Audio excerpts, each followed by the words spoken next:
Cycle চালাতে এত কষ্ট, তোর বাবা যদি আজকে একটা বাইক দিত তাহলে এরকম কষ্ট করে চলে আসতে হতো না। গোলাম, তুই তো সাইকেল পাওয়ার যোগ্য না, আবার আমার বাবার কাছ থেকে একটা বাইক চাচ্ছিস।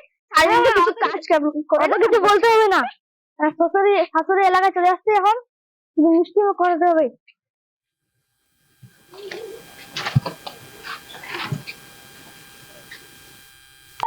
ও দোকানে দোকানে আসো নাকি? আসো তো, দুইটা চলতে দাও। শুধু টিপটা লোক সারা জীবন টিপটাই থাকলো, কোনোদিন ঠিক হবে না। কেড়ে দাও, কেড়ে দেবে।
থাক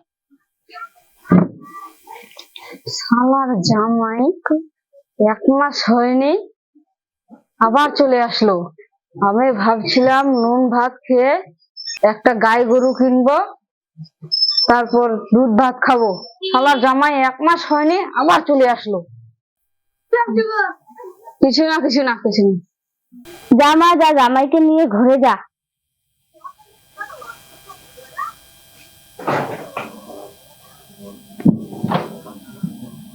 ভালো আছিস?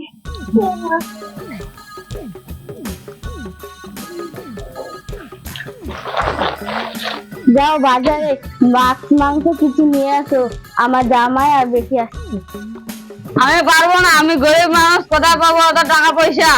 এর আগে আসছিল কচু আলু খায় 15 দিন থাকছিল, এবার যদি মাছ মাংস খাওয়াই তাহলে তোমার আদরের জামাই 1 মাসের বাইরে যাওয়ার নাম নিবে না। অত কিপটামিগিরি করো না।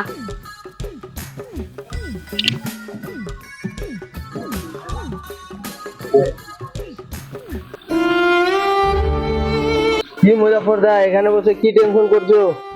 কি বলবো আর দুঃখের কথা, আমার মেয়ে জামাই আসছে 7 দিন হলো, এখনো যাওয়ার নাম নিন্দা নাই। আমার কাছে একটা বুদ্ধি আছে, ওটা যদি কাজ করো তাহলে তোমার মেয়ে জামাই আজকেই চলে যাবে, আর তো আসার নামই করবে না। কি বলছো?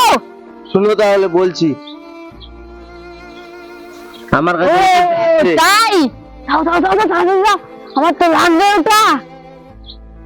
এই যে ওই ওষুধটা 2 ফোঁটা দিবা, শুধু কাজ হয়ে যাবে।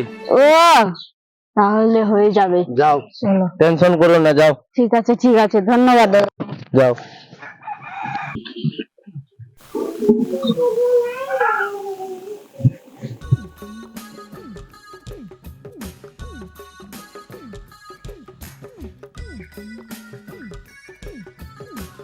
জামাইকে নিয়ে আসো।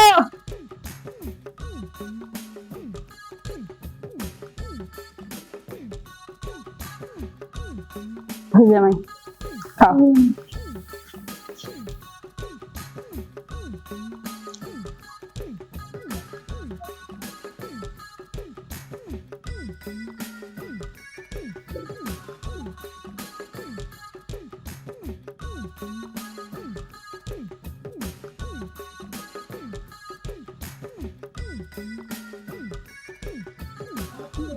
কি হয়েছে জামাই? কিছু না,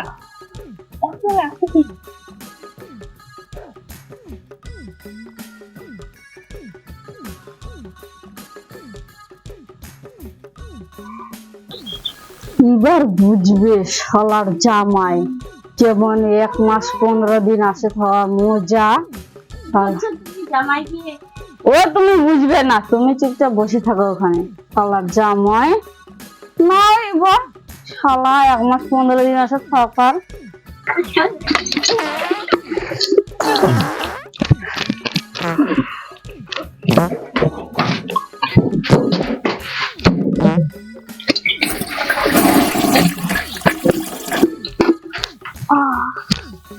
হাজার মতো আরাম না।